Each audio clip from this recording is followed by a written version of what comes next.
పాడి పంటల ఛానల్ను వీక్షిస్తున్న రైతు మిత్రులకు నా నమస్కారం. నా పేరు డాక్టర్ పి మాధవీలత. నేను ఉద్యాన పరిశోధనా స్థానం విజయరాయలో సీనియర్ శాస్త్రవేత్తగా పనిచేస్తున్నాను. ఈరోజు మనం ముఖ్యంగా ఆయిల్ పామ్ తోటల్లో ఎలుకల యాజమాన్యం అనే అంశము చర్చించుకుందాం. ఫస్ట్ ప్రధానంగా మనము ఎలుకలు ఏ విధంగా నష్టపరుస్తాయి ఆయిల్ పామ్లో అని చూసుకున్నట్లయితే ముఖ్యంగా 1 నుంచి 5 సంవత్సరాలు అంటే మొక్క దశ, అదేవిధంగా ఫస్ట్ 4-5 సంవత్సరాల్లో మొదటి పూగుర్తులు వస్తున్న దశలో ఫస్ట్ 5 సంవత్సరాల్లో ఎక్కువగా నష్టం కలిగిస్తూ ఉంటాయి. అయితే ఈ నష్ట నివారణ ఎలా చేసుకోవాలి, ఏంటి, ఎలుకల యాజమాన్యం అసలు అవసరమా అని చూసుకున్నట్లయితే మనకి ఏదైతే సస్యరక్షణ అంటే పురుగుల నివారణ ఎలా అయితే అదే విధంగా ఎలుకల నివారణ కూడా మనకి సస్యరక్షణ విభాగంలోకి వస్తూ ఉంటుంది. అయితే ఈ ఎలుకలు ఏ విధంగా మనకి నష్టపరుస్తాయి అని చూసుకున్నట్లయితే ఫస్ట్ 1 నుంచి 2 సంవత్సరాల వయసున్న చిన్న మొక్కల్లో అయితే మొవ్వులు అనేది ఎక్కువగా స్పియర్ లీఫ్ అంటాం, ఆ మొవ్వు భాగాన్ని కొరకడం జరుగుతుంది. రెండోది వచ్చేసి 3 సంవత్సరాలు 4 సంవత్సరాల వయసున్న మొక్కల్లో అప్పుడప్పుడే కాండము బలపడుతున్నప్పుడు మనకి ఆ కాండము భాగాన్ని కొరకడం జరుగుతుంది. అదే 4-5 సంవత్సరాల్లో నేలకు దగ్గరలోనే పూగుర్తులు రావటము, అదే పండ్లు రావటం జరిగినప్పుడు ఆడపూల్ని మనకి ఈ ఎలుకలు కొరికేయటం కూడా జరుగుతుంది. అయితే అసలు ఏంటి ఈ ఎలుకలు ఏ విధంగా నష్టపరుస్తాయో చూసుకున్నాము. తర్వాత అసలు ఎలుకలు అసలు ఎలా ఉధృతి పెరుగుతాయి పొలంలో చూసుకున్నట్లయితే ముఖ్యంగా ఎలుకలు అనేవి ఒక జత అంటే ఆడ మగ అనే ఎలుకలు దాని జీవితకాలము 1 నుంచి 2 సంవత్సరాలు ఉంటాయి. అంటే ఒక ఎలుక పుట్టింది అంటే 1 నుంచి 2 సంవత్సరాల వరకు అది దాని జీవితకాలం ఉంటుంది. అయితే ఒక జత ఎలుకలు దానికి 1 నుంచి 4 నెలల వయసు వచ్చేపాటికి అది మళ్ళీ ప్రత్యుత్పత్తికి తయారవుతూ ఉంటుంది. అంటే దీన్ని బట్టి మనకి సంవత్సరంలో 5-6 ఈతలు ఈని ఒక ఈతకి 1 నుంచి 20 వరకు పిల్లలు పెట్టడం జరుగుతుంది. ఇలా చూసుకున్నట్లయితే ఒక జత ఎలుకలు మీకు సరాసరిగా సంవత్సరానికి 800 నుంచి 1000 పిల్లల్ని పెట్టడం వల్ల మనకి ఉధృతి చాలా ఎక్కువైపోతుంది. అయితే అసలు ఎలుకల నియంత్రణ చేపట్టాలా లేదా అనేది ప్రధానంగా ముందు చేపట్టవలసిన చర్య రైతులు. దీన్ని ఎలా చూసుకోవాలి అంటే 1 హెక్టేర్కి అంటే 1 ఎకరానికి చూసుకున్నట్లయితే ఎక్కడైనా 1-2 కన్నా ఎలక కలుగులు ఎక్కువగా ఉన్నట్లయితే తప్పనిసరిగా మనం ఎలుకల యాజమాన్యము చేపట్టాల్సి ఉంటుంది. రెండోది మనం గమనించుకోవాల్సింది ఏంటంటే ఎక్కడైనా కానీ పూగుర్తులను కొడుకునట్టు కానీ అదే చిన్న మొక్కల్లో కాండము అడుగు భాగాన్న గట్టిగా ఉండే ప్రాంతాన్ని కొరికినట్టు కానీ మనకు క్లియర్గా కూడా మనం వారం పొలంలో తిరిగినప్పుడు కనిపిస్తూ ఉంటాయి. ఇలా చూసినట్లయితే 5% కన్నా మొక్కలు అంటే హెక్టేర్లో అంటే 2.5 ఎకరాల్లో 5 మొక్కల కన్నా ఎక్కువ ఎక్కడైనా కానీ మనకి నష్టం అనేది కలగడం జరిగినట్లయితే ఖచ్చితంగా మనం ఎలుకల నివారణ చేపట్టాల్సి ఉంటుంది. ఈ ఎలుకలు కూడా 2 రకాలుగా ఉంటాయి. అక్కడే నివాసం ఏర్పరచుకునే ఎలుకలు, ఇందాక నేను చెప్పినట్లు 1 ఎకరానికి 1-2 ఎలక కలుగులు ఉన్నట్లయితే, లేకుంటే వచ్చిపోయే ఎలుకలు 2 రకాలుగా ఉంటాయి. వచ్చిపోయే ఎలుకలు ఎక్కువగా నష్టం కలిగజేయు. ప్రధానంగా మన పొలంలోనే కలుగులు పెట్టుకుని మన పొలంలోనే ఉండే ఎలుకలు మాత్రము ఎక్కువగా కలుగులు చేస్తాయి. అయితే ఎలుకలు ఎన్ని రకాలు ఉంటాయి ఏంటి అని చూసుకున్నట్లయితే 3 రకాలుగా ఎలుకలు ఉంటాయి. ముఖ్యంగా పందికొక్కులు, చిన్న పందికొక్కు, పెద్ద పందికొక్కు, అదేవిధంగా పొలాల్లో తిరిగే ఎలుకలు, మెయిన్ కొబ్బరి చెట్లని డ్యామేజ్ చేసే ఎలుకలు, అదేవిధంగా ఇళ్ళల పైకప్పుల్లో ఉండే ఎలుకలు. మూడోది ఏంటంటే చాలా చిన్న మృదువైన శరీరం కలిగిన చిట్టెలక అంటాము. ఇవి ఎక్కువగా ధాన్యాలను అవి తినటం చేస్తూ ఉంటాయి. ఇది 3 రకాలైన ఎలుకలు ఉంటాయి. పందికొక్కుకి ఏంటంటే చాలా ఎక్కువ బరువు, 3 కేజీల వరకు బరువు ఉండి తోక చాలా చిన్నగా ఉంటుంది. అదేవిధంగా మనకి పొలాల్లో నష్టపరిచే ఎలుకలు అయితే తోక చాలా పెద్దగా ఉండి దాని శరీర ఆకారం కూడా చిన్నగా ఉండి 1 కేజీ వరకు ఉండి ముక్కు చాలా సూదుగా ఉంటుంది. అయితే ఎందుకు కొరకడం మొదలు పెడతాయంటే ఇది పుట్టి నెల రోజులు అయిన దగ్గర నుంచి ప్రతి రోజుకి వాటి పళ్ళు 1 సెంటీమీటర్ వరకు అలా పెరగడం జరుగుతూ ఉంటుంది. ఆ పళ్ళు పెరిగేదాన్ని నియంత్రించుకోవటం కోసము ఇవి గట్టి పదార్థాలను అన్నోట్లని అంటే ఈ ఆయిల్ పామ్ మొక్క యొక్క కాండంని ఆ గట్టి కాలర్ రీజియన్ అంటాము, ఆ కాలర్ రీజియన్ని గట్టిగా కొరకటము చేస్తూ ఉంటాయి. దానివల్ల ఏంటంటే వాటి పళ్ళుని అరగదీసుకోవడానికి అవి ప్రయత్నిస్తూ ఉంటాయి. ఈ విధంగా వాటి యొక్క నివాస ఆవాసాలని మనం చూసుకోవాలి. అదేవిధంగా అవి ఏ విధంగా ఉధృతి చెందుతున్నాయో చూసుకుని దాన్ని బట్టి మనము నియంత్రణ చర్య చేపట్టాల్సి ఉంటుంది. అదేవిధంగా మనకి నియంత్రణ కూడా చాలా వరకు రైతులు ఏం చేస్తారంటే పొలంలో ఇలాంటి నష్టం కలుగుతుంది అని చూడంగానే ఫస్ట్ వాళ్ళకు గుర్తొచ్చేది రసాయనిక నియంత్రణ. అలా కాకుండా రసాయనిక నియంత్రణగా ఫస్ట్గా చేపట్టకుండా సమగ్ర నియంత్రణ అనేది అన్ని విధాలుగా 4-5 పద్ధతుల్లో మనము ఎలుకలు నివారించుకోవాలి. ఎందుకంటే ఎలుకలు కూడా మానవుల్లానే చాలా తెలివైనవి. మనం ఏదో ఒక పద్ధతి పట్టుకుంటే అవి కనిపెట్టేసి ఆ పద్ధతిని అవి ఖచ్చితంగా కూడా మనం పెట్టిన ఎర్రలను కానీ ట్రాప్స్ని కానీ అదేవిధంగా మందులను కానీ ఏవి కూడా అవి ముట్టుకోకుండా ఉంటాయి. ఇందుట్లో మనము చాలా చక్కటి తెలివి ఉపయోగించి వాటిని మనం సమగ్ర నియంత్రణ చేసినట్లయితేనే మనము ఎలుకల్ని నివారించుకోగలుగుతాం. అదేవిధంగా మనం నివారించకపోతే ఎంత నష్టం కలుగుతుందని చూసుకున్నట్లయితే మనం వదిలేస్తే 10-15% వరకు కూడా నష్టం జరుగుతూ ఉంటుంది. అయితే నివారించాలంటే 4 రకాలుగా చూసుకోవాలి.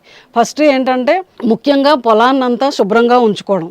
ఆ ఫస్ట్ పద్ధతిలో ఏంటంటే ముఖ్యంగా ఇక్కడ కూడా మనకి కలుగులు ఏర్పడే దగ్గర పెద్ద పెద్ద మట్టలు కానీ కుప్పలు వేయకుండా జాగ్రత్తగా ఉంచుకోవడము, కలుపు ఎక్కువ రాకుండా చూసుకోవడము, అదేవిధంగా గెల్లు పండిపోయిన గెల్లు అక్కడక్కడ 1-2 వదిలేయడం, వాటికి ఎక్కువ ఆహారం దొరికేటట్టు చేయటము, ఇలాంటివన్నీ చేయకుండా శానిటేషన్ పద్ధతి పరిశుభ్రంగా మనం పొలం ఉంచినట్లయితే, అదేవిధంగా రైతు ప్రతి 2 రోజులకు ఒకసారి అయినా పొలం అంతా తిరిగినట్లయితే మనుషులు తిరుగుతూ ఉంటే కూడా దాని ఉధృతి కానీ అవి నివాస స్థలాలు ఏర్పరచుకోవడం కానీ చాలా వరకు తగ్గుతుంది.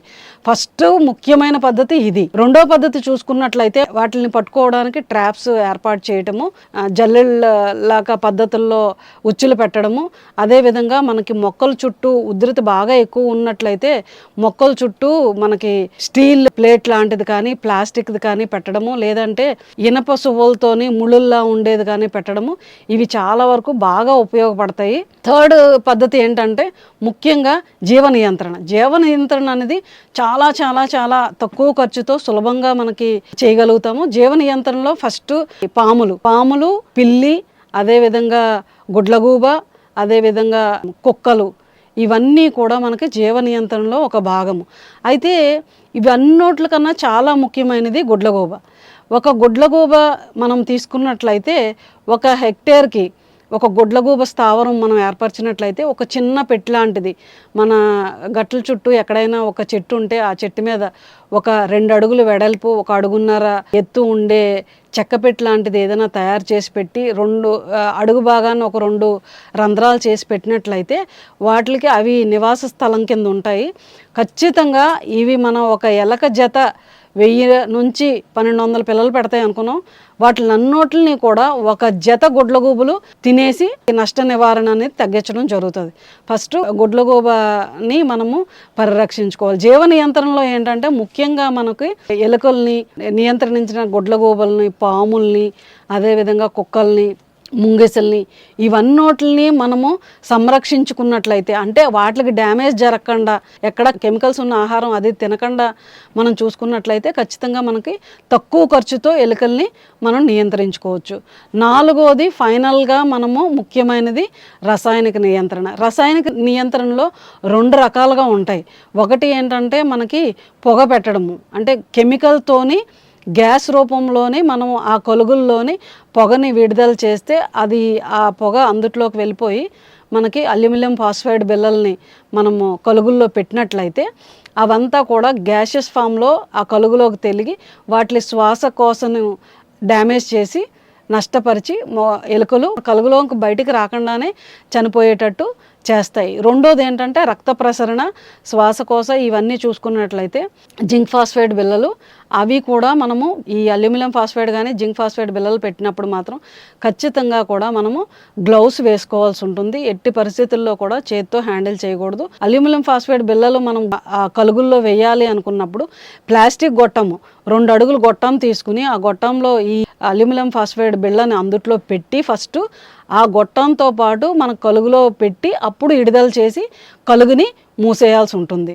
అదే కెమికల్స్ పెట్టాలి అనుకున్నప్పుడు ఇవి కూడా 10 to 12 grams కన్నా ఎక్కువ వెయిట్ ఉండేటట్టు మనం చూసుకోకూడదు.